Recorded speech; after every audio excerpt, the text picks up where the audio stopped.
নগাঁও লোকসভাৰ অন্তৰ্গত ব্যক্তিসকলক বিনম্ৰভাৱে অনুৰোধ কৰিম, এইজন মানিয়া ৰাজহাৰ নোহোৱা ব্যক্তিক মুছলমানক চিনি নাপাহি তাক বয়কট কৰিব লাগে, যাতে কোনো গাঁৱতে যাতে সোমাব নোৱাৰে। মই নগাঁও বসবাস কৰা চামগুৰি, ধিং, ৰূপহী সদৰত বসবাস কৰা মুছলমানসকলক ক'ব বিচাৰিম, নগাঁও লোকসভাতো মুছলিম ডমিনেটেড হয়। মুছলমান থকাৰ পিছতে এইজন ব্যক্তি সি বোলে চিনিয়ে নাপায়, কেনেকৈ দুবাৰ কৰি সেই MP হ'ব পাৰে নগাঁও লোকসভাৰ পৰা। আলাইকুম ৰহমতুল্লাহি ৱ বাৰাকাতুহু। মই ভিডিঅ' বনাই আছো বিশেষকৈ নগাঁও লোকসভাৰ অন্তৰ্গত ৰাইজৰ কাৰণে। নগাঁও লোকসভাৰ পদ্যুৎ বদলিৰ নিচিনা মানুহ নগাঁও লোকসভাৰ MP কেনেকৈ হল। মই নগাঁও, চামগুৰি, ধিং, ৰূপহী মই ঘূৰি আহিলো। ৰূপহীৰ চাৰিওপিনে আপোনাৰ উচ্ছেদ হল, কিন্তু বাজেট সেশন, উইন্টাৰ সেশন বা পাৰ্লামেন্টৰ মনচুন সেশন এটা কথাও নকল। চামগুৰিত উচ্ছেদ হল, এটা কথাও নকল। এন্দুৰৰ গাঁতত সোমাই আছিল, কিন্তু এতিয়া ওলাই আহি এইজন ব্যক্তিয়ে কয় মুছলমানক চিনিয়ে নাপায় বুলি। কেইটা আচৰিত বিষয়। মই নগাঁও বসবাস কৰা চামগুৰি, ধিং, ৰূপহী সদৰত বসবাস কৰা মুছলমানসকলক ক'ব বিচাৰিম, নগাঁও লোকসভাতো মুছলিম ডমিনেটেড হয়। মুছলমান থকাৰ পিছতে এইজন ব্যক্তি সি বোলে চিনিয়ে নাপায়, কেনেকৈ দুবাৰ কৰি সেই MP হ'ব পাৰে নগাঁও লোকসভাৰ পৰা। আৰু এইজন ব্যক্তি ডাঙৰ ডাঙৰ কথা কৈ আছে, উচ্ছেদ হোৱাৰ পিছতে এটা কথাও নকয়। বাজেট সেশনতো কোৱা নাই, উইন্টাৰ সেশন, মনচুন সেশনতো কোৱা নাই এইজন ব্যক্তি। সেয়েহে মই নগাঁও লোকসভাৰ অন্তৰ্গত মুছলমান ৰাইজক ক'ব বিচাৰিম বিনম্ৰভাৱে, এতিয়াও সময় আছে, আমি এইসকল ব্যক্তিক বয়কট কৰিব লাগিব।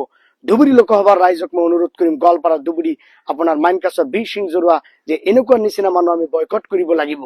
নগাঁও, চামগুৰি, ধিং, ৰূপহী, নগাঁও সদৰত মানুহক অনুৰোধ কৰিম, বিশেষকৈ মুছলমানক মই অনুৰোধ কৰিম, যিয়ে তোমাক 5 পইচাৰ দাম নিদিয়ে, মূল্য নিদিয়ে, এতিয়া কয় সি বোলে মুছলমানক চিনিয়ে নাপায়। এজন ব্যক্তি কি ডাইৰেক্ট কালি ক'লে মিডিয়াৰ সন্মুখত সি বোলে চিনিয়ে নাপায়। এনেকুৱা মানুহ মুছলমানে আমি চিৰ জীৱন ভাৰতবৰ্ষৰ পৰা 80 বছৰ হৈ গৈছে ভোট দি MLA বনাই আছো, MP বনাই আছো, আৰু আমাক লৈ ৰাজনীতি কৰি আছে, আৰু আমাকেই ই চিনি নাপায়। সেয়েহে মই নগাঁও লোকসভাৰ অন্তৰ্গত ৰূপহী, ধিং, চামগুৰি, নগাঁও সদৰত বিনম্ৰভাৱে অনুৰোধ কৰিম, মুছলমানক তুমি এতিয়া সোমাই হ'ল, তুমি সজাগ হ'বই লাগিব, তোমাৰ চকু তুমি খুলিবই লাগিব, আৰু এইসকল ব্যক্তিক তুমি বয়কট কৰিব লাগিব।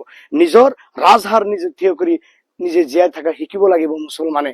ভাৰত সংবিধান তোমাকে অধিকাৰ দিছে, জীয়াই থাকিবলৈ হলে কেনেকৈ ভাৰতত চলিব লাগিব। Article 19, 21 right to life with dignity তোমাক শিকাই গৈছে।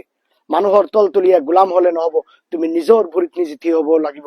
ভাৰতৰ সংবিধানে বাবা চাহেব আম্বেদকাৰ আমাক শিকাই থৈ গৈছে। সেয়েহে নগাঁও লোকসভাৰ অন্তৰ্গত ব্যক্তিসকলক বিনম্ৰভাৱে অনুৰোধ কৰিম, এইজন মানিয়া ৰাজহাৰ নোহোৱা ব্যক্তিক মুছলমানক চিনি নাপাহি তাক বয়কট কৰিব লাগে, যাতে কোনো গাঁৱতে যাতে সোমাব নোৱাৰে, আৰু আনৱালা ইলেকশ্যনতো যাতে কেম্পেইন কৰিব নোৱাৰে। এনেকুৱা ব্যক্তি যে মুছলমানৰ ভোট লৈ কয় যে মুছলমানকে চিনি নাপায়, মুছলমানক বুলি চিনিয়ে নাপায়। মই কালি প্ৰেছ মিট শুনিলো, ইমান বেয়া লাগিছে।